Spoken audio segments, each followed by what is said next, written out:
Muito bem, caríssimos irmãos e irmãs, também os nossos fiéis internautas. Eu vou fazer o que eu fiz hoje de manhã, contextualizar as leituras de hoje e depois transportar para a atualidade, ok? Na época, essa passagem está dizendo que alguns que estavam pregando a palavra pregaram uma coisa que já tinha sido decidida há pouco tempo atrás, que era a circuncisão dos pagãos. Lembra que Paulo ficava defendendo que não precisava, e alguns fariseus insistiam. Aí o que Paulo e Barnabé fez? Voltou para Jerusalém, reuniu com Pedro e os apóstolos. Pedro contou aquela historinha dos animais impuros que fez ele comer, depois a visita à casa de Cornélio, que é um pagão, e disse que o Espírito Santo desceu naquela família. E Pedro, que era o Papa, dizia: como nós podemos negar o Espírito que ele mesmo quis descer com os pagãos? Então ficou decidido no chamado Concílio de Jerusalém. Então foi o primeiro concílio da igreja. Quando a igreja tem alguma dúvida, ela reúne para decidir. Foi a vida toda assim: Concílio de Niceia, Concílio de Éfeso, Concílio de Constantinopla e assim por diante. Quando tem uma heresia ou algum problema, se faz um concílio. O único concílio que foi feito sem uma tensão foi o Concílio Vaticano II, que foi um concílio mais pastoral. O que aconteceu? Decidiu que não precisava, só que alguns teimosos foram em algumas regiões e continuaram insistindo que tinha que se fazer a circuncisão e outras coisas mais. O que os apóstolos falaram? Soubemos que alguém está pregando aí coisas que não é o que nós decidimos. Vamos mandar para vocês Paulo e Barnabé para acabar com essa confusão. Ok? Então, só para entender. E nós temos o Evangelho, que Jesus disse que quando você obedece aos mandamentos de Deus, você ama, e o Pai vem até nós e faz morada. Os mandamentos de Deus hoje estão onde? Na igreja. Desde o início, juntou os apóstolos, né? Teve momentos que Jesus falou só para Pedro: aquilo que ligares na terra, ligo no céu, o que desligares, eu desligo. E tiveram momentos que Jesus falou para os apóstolos como colégio: aquilo que vocês ligarem na terra, ligo no céu. Ou seja, todo católico tem que confiar na igreja. Como eu tenho acesso ao que a igreja diz? O catecismo, que para mim é o ápice. Todo mundo deveria ter um catecismo. Se você não conseguir lê-lo, pelo menos consultar. No final dele tem um índice perfeito para você ver alguma dúvida. E os documentos da igreja, que hoje é fácil. Você vai no site vaticam.va, ou então você digita sobre um assunto, vem lá o documento em PDF, você pode ler, se não quiser comprar todos os documentos. Bem, então hoje, quem ama Jesus, quem Deus faz morada no coração, quem obedece à igreja, para quem Jesus dá paz interior, para quem Jesus dá alegria, mesmo no sofrimento? Aqueles que obedecem à igreja. Agora vamos transportar para o mundo atual. Eu não sou um padre de muito tempo, só 3 anos e meio, mas já consegui detectar quais são os gargalos do mundo atual com a igreja. O primeiro gargalo é que a igreja, vocês sabem que entrou uma ideologia na igreja chamada marxismo, com aquela ideia de revolução de classes, e que acabou esvaziando do sagrado muita coisa. Não, o que você está fazendo rezando em adoração? Não, vai lutar pelos pobres. Alguém já viu isso? Sim? Não, você está usando essas roupas aí. Não, você tem que ser mais simples. Usa só uma estola, nem precisa de pôr. Você é muito romano. Isso foi destruindo o sagrado. E no final, no frigir dos ovos, que a gente está vendo aí que depois que passaram tantos anos, de pobre, esse povo não cuidou, foi nada. Cadê as instituições de caridade que era para estar bufando aí? Mas ao contrário, esvaziou muito o sagrado, perdeu-se muito. E o que está acontecendo hoje? Uma contra-reação ao extremo. Na tentativa de recuperar o sagrado, se abraça os ritos extraordinários que já estão para trás aí, né? Rito de São Pio X, que tem que ser o rito antigo, que essa missa não presta, que essa missa não santifica, e isso é muito grave. Que tem coisas para serem mudadas aqui na missa, que pode melhorar? Pode ter, mas primeiro, aí acusam o Concílio Vaticano II, o Concílio Vaticano II não falou nada disso, esse rito aqui foi Paulo VI, depois do Concílio Vaticano II, o Sacrosanto Concilium, que é um documento de liturgia, não fala nada disso aqui. Aí culpa o Concílio Vaticano II, porque a igreja está desse jeito por causa disso e daquilo, né? Que é um grande erro. Quem participa do rito extraordinário e gosta, ótimo, mas eu, que aprendi latim 3 anos, 2 anos extra, quando eu participo de uma missa do rito extraordinário, eu fico perdido. Porque não é uma missa em latim, como a gente já celebrou aqui tantas vezes, não. Você não ouve quase nada. O padre está lá fazendo, por isso que o povo rezava o terço. Então essa missa nunca mais vai ser. Até o Papa Pio X, que foi um dos mais amados por esse grupo, dizia que a liturgia deveria ser mais participativa do povo. Naquela época. Papa Pio X, no início do século XX. Então, não se resolve denegrindo. Por exemplo, eu já falei aqui algumas vezes que eu acho que a oração eucarística eu deveria ficar de costas, não falei? Então, agora, enquanto o Papa e o Colégio Apostólico não decide isso, eu obedeço. E o que vai acontecer? O povo não vai converter? Vai, eu pego conversões ali o dia todo, o tempo inteiro, do Brasil todo escrevendo. Converte. Essa missa não é estéril. Ok? A outra contra-reação é, como a igreja com esse marxismo ficou muito liberal, hoje se tem o legalismo. Você é julgado pelo que você faz e deixa de fazer. Se você está em tal lugar, se você não está. E criam-se pecados que não existem. É a outra contra-reação. Primeiro você acolhe o pecador, depois você ensina o que pode e não pode. Primeiro ele apaixona por Cristo, depois você fala de mandamentos, do que pode e não pode. Porque senão fica um peso, né? Sem contar que se criam pecados onde não existe. Embriaguez é pecado, tomar cerveja não é pecado, desculpa dizer, não é. Então, eu te vi tomando no boteco, sim, mas estava com a família, comendo uma pizza. Isso não deixa a pessoa pior que ninguém? Se embriagou, sim. Ou não é só se embriagar, ou se é dependente de álcool. Eu tenho a minha cervejinha todo dia. Opa, por que você precisa de cervejinha todo dia? Eu tenho minha cervejinha de fim de semana. Opa, não, você não tem que estar dependente de álcool.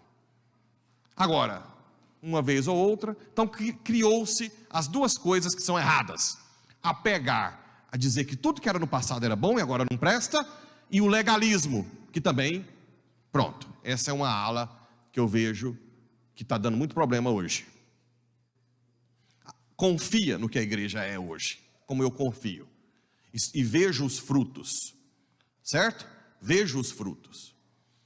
Qual que é o outro gargalo? Esse é maior ainda do mundo atual. Métodos contraceptivos e filhos.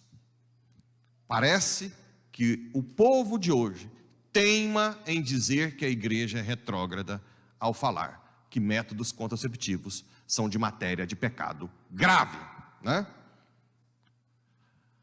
Então vamos lá. Vamos analisar se a igreja é retrógrada. Vamos analisar. Primeiro, quando você distribui um monte de métodos contraceptivos, ou quando você vai na escola e mostra lá um pênis para um menino de 6, 7, 8 anos, com uma camisinha, alguma coisa que parece um pênis, né? O que você está fazendo com a criança, ou com o jovem? Ou com a sociedade? Estimulando a sexualidade. Sim ou não? Hã? Tudo bem. Uma das coisas que a igreja ensina é que você tem que ter autodomínio dos seus atos. Com álcool, né? Se você não dá conta de dominar, não beba. Mas também com prazer. Ora, se você cria uma sociedade que não tem virtude, por mais que você distribua camisinha, por mais que você distribua anticoncepcional, vai ter um momento, na hora do fogo, que você não tem acesso a essas coisas, e você vai deixar de ter relação? Vai? Não, você não é virtuoso, vai ter relação a si mesmo. E o que vai acontecer, na maioria, em grande parte dos casos? Gravidez. Aí vem a primeira grande consequência. O número de crianças e adolescentes com depressão e suicídio que nós temos hoje é assustador. Por um ato egoísta, né? Por um ato egoísta de prazer, você deixa uma vida, por toda a vida destruída. Um filho que não tem um pai e uma mãe em casa, se já é por morte, já sofre. Mas se é por uma morte decretada pelo pai e a mãe, eu não te quero, criam-se feridas dificílimas de curar. Dificílimas de curar. Depois, Eva saiu de quê? De que parte de Adão? Costela. Por quê? Por quê? Porque é machista? Pegou a pior parte do homem? Não. Porque era uma prefiguração de qual geração de esposa? De onde saiu aqui? Aqui é o quê? Costela, não? O que saiu da costela de Cristo? Sangue e água, que representa batismo e que representa a igreja. O casamento do homem e da mulher, que são os únicos seres racionais, são ícones do casamento de Cristo e a igreja.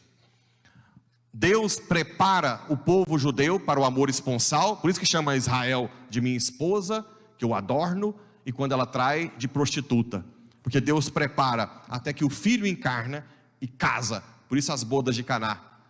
Ou seja, o casamento do homem e da mulher é ícone, um homem que se doa à mulher por amor, a mulher que se doa ao homem por amor, assim como o pai se doa ao filho, o filho se doa ao pai, e o amor entre os dois é o Espírito Santo, que receberam do batismo, que é o Espírito Santo da Trindade, ou não? Ora, se eu coloco um método contraceptivo nesse relacionamento, isso é o Paulo VI, que contra tudo e contra todos fez a encíclica Humanae Vitae, o que acontece com o relacionamento? Se torna doação ou um que usa o outro? Um que usa o outro, não é? A partir daquele momento, eu uso a minha esposa para ter prazer, e a esposa me usa para ter prazer. O método contraceptivo, a primeira coisa que ele faz é isso. Os dois se tornam objetos de prazer. Automaticamente. Quais são as consequências disso? Traição. Muito bem. Por que traição? Porque o prazer satura. O prazer satura. Como que o prazer satura? Aquilo que eu já falei. Se eu gosto de picanha e põe picanha para mim almoço e janta, padre, nós aqui de Porá te amamos. O que o senhor gosta? Picanha daquelas top de linha, né? Picanha bem... Não, então tá bom. Imagina eu há 3 anos e meio comendo picanha aqui. Se eu visse a picanha a uns metros, eu já saía correndo a pé, para não ver picanha na frente. Porque o prazer satura. O sexo que Deus quer, não. É o homem que se doa à mulher como pessoa. Primeiro ele reza, enche do amor de Deus e se doa. E a mulher que se doa como pessoa. E os dois geram uma vida. O sexo é para gerar vida. Só que essa vida Vocês sabem que não é como um bezerro, que logo logo está independente. A criança precisa de um lar, de uma família. Por isso que as crianças que não têm um lar, uma estrutura familiar, muitas delas estão aí desnutridas, maltratadas, abusadas. Por quê? Porque vocês teimam que a igreja está errada. Continua teimando que a igreja está errada, que o padre Pablo é um louco. Eu vou lá, mas essas coisas eu não ouço. O que mais que acontece? Então, peraí. Primeiro, se torna objeto. O prazer satura. Quando satura, você quer coisas novas, que é o que eu pego aqui direto. Gente, quando o marido começa a falar: ah, você podia transar com outro na minha frente. Nós podíamos fazer troca de casais. Nós podíamos ir no sex shop. Eu já peguei uma mulher chorando e dizia: meu marido pegou um cachorro e disse: transa com ele. Vocês estão achando que eu estou mentindo? Depois vocês vão estudar parafilia. O que é parafilia? Porque o prazer, ele vai saturando. Sem contar que 99,9% dos relacionamentos que dão problema, um dos questionamentos é: ele me trata como objeto. Mas claro, você quer usar anticoncepcional e depois não quer ser objeto? Deita aí, depois dorme, depois trabalha o dia inteiro, chega às 10 horas da noite, deita aí. Não é assim que... não precisa levantar a mão não, mas quem tem salão de beleza deve ouvir isso 24 horas por dia. Ele não olha para mim como ser humano. Claro, o método contraceptivo está dizendo no subconsciente dele que você é um objeto. Qual a outra consequência disso? Se o método contraceptivo coloca que o sexo é para o prazer, eu pergunto: eu posso ter prazer com homem? Sim ou não? Posso! O sexo não é para prazer? Não é mais doação para gerar vida. Eu não posso dar uma relação de geração e de gerar vida, mas prazer eu posso ter com o homem, ué. Posso ou não posso? Nunca se teve tanto adultério hoje em casamentos com pessoas do mesmo sexo como está tendo hoje. Por quê? Porque quer aventuras, quer coisas novas. O que mais? Pode ser com a boneca japonesa?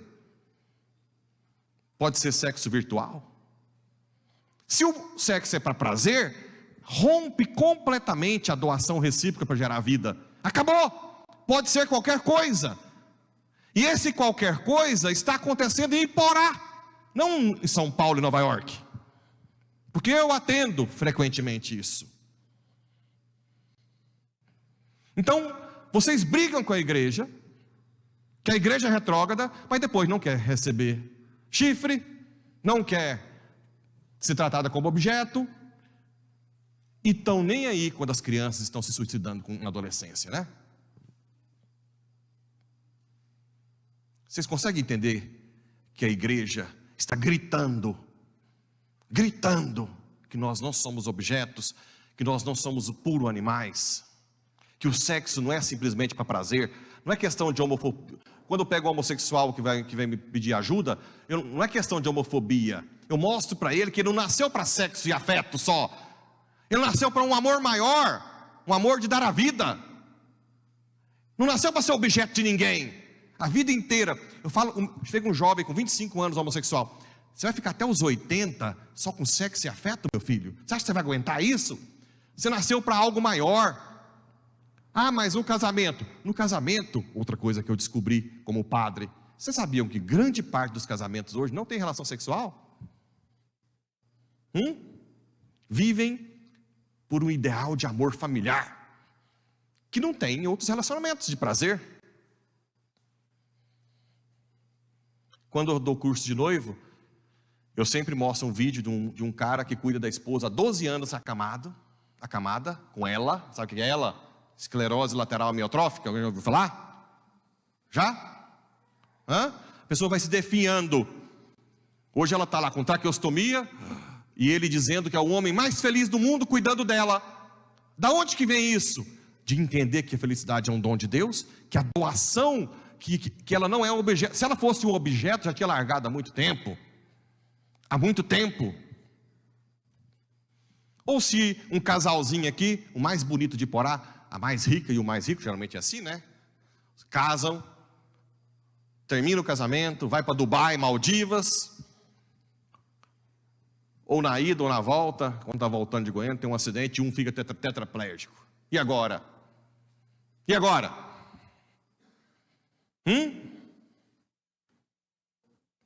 Sabe o que vai acontecer? Com muita gente da igreja, essas pessoas que defendem o anticoncepcional, parte para outra, para a pessoa que está saudável, né? Ele vai entender, se for o homem que está tetraplégico ou vice-versa. Se for o homem, se a mulher está tetraplégica, fala para ele: você é jovem. Em outras palavras, joga no lixo, não presta mais. Não, esse não é o amor que a igreja prega. Se aquele marido cuida da mulher com ela, o outro que também aprendeu que a vida é doação e que felicidade é um dom de Deus, vai cuidar, vai pegar e falar: não, eu vou te amar o resto da minha vida. Isso tem também na região. Peguei um em Jandaia. O próprio marido acamado dizia que chorou muitas vezes para a mulher largar dele, e ela dizia: eu te amo, e está com ele até hoje. Eu te amo e vou te amar sempre. A igreja não é retrógrada. E eu estou dizendo isso porque nós temos instrutores do método Billings, que eu achei que ia estar lotado de fila, pouca gente procurando. Não entendo por quê. Quantos casos de pessoas que usavam métodos contraceptivos, que se sentiam objeto, que chegam nas instrutoras e falam: se eu engravidar, eu te processo. Passado algum tempo de método Billings, o casal começa a ter um pouco de diálogo, larga de ser objeto, começa a amar, apaixonar. Aí a instrutora fala assim: ué, você teve relação sexual no dia fértil. Ah, sabe o que é? É que eu e meu marido decidimos, nós queremos mais um filho. Que aí é o outro gargalo, que muitos filhos é uma desgraça, né? Eu tenho a honra de ver uma história bonita, que é o meu ex-sócio da clínica.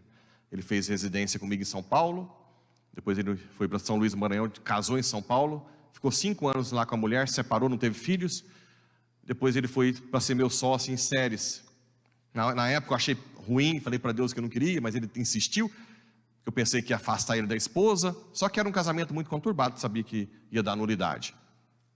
Chegou lá em casa, nada de religião, depois começou a ir na missa, aí ia muito na missa, parava, e acabou casando lá, sem ser na igreja, achei ruim, tudo. E eu falei para ele: olha, eu sei do que seu casamento, como é que era, vamos entrar com nulidade matrimonial.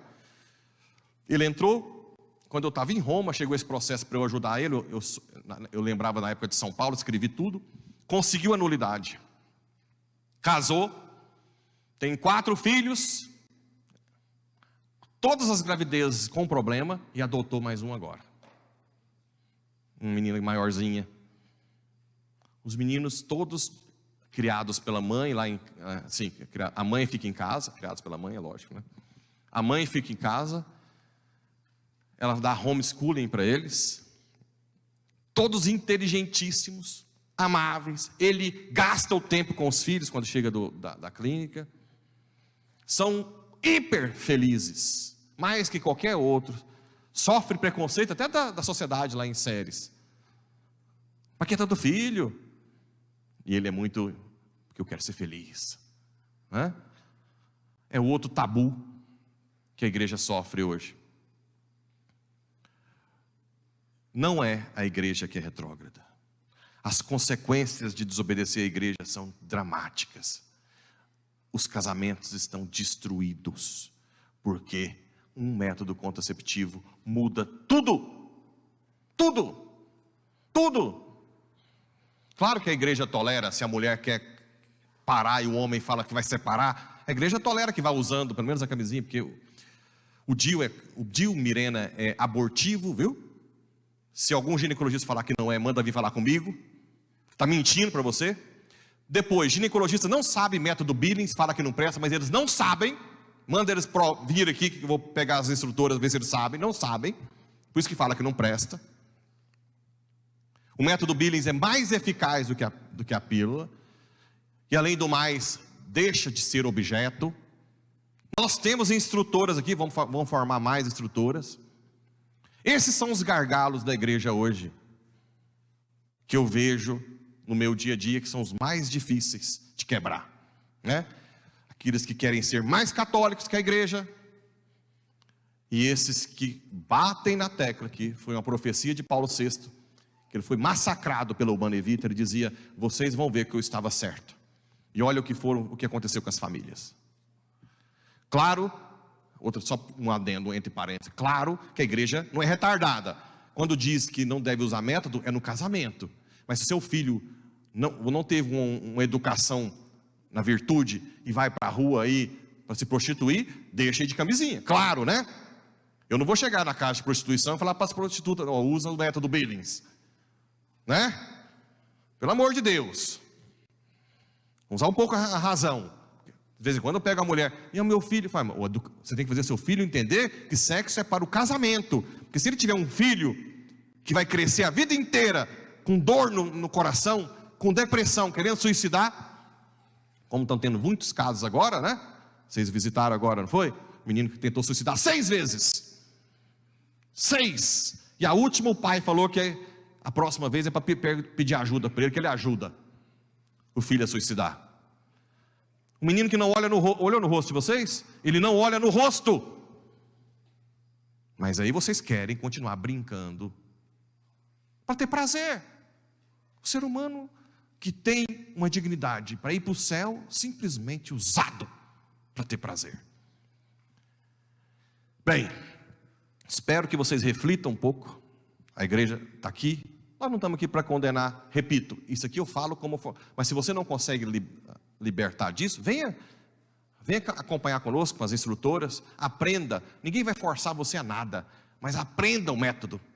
Saia dessa escravidão do prazer pelo prazer. Aprenda que você nasceu para o céu, para um amor maior, independente de ser homo ou hétero, viu? Para mim não interessa se é homossexual ou hétero. Todos os dois nasceram para um amor maior, um amor de dar vida. Esse sim, esse é um amor que faz feliz.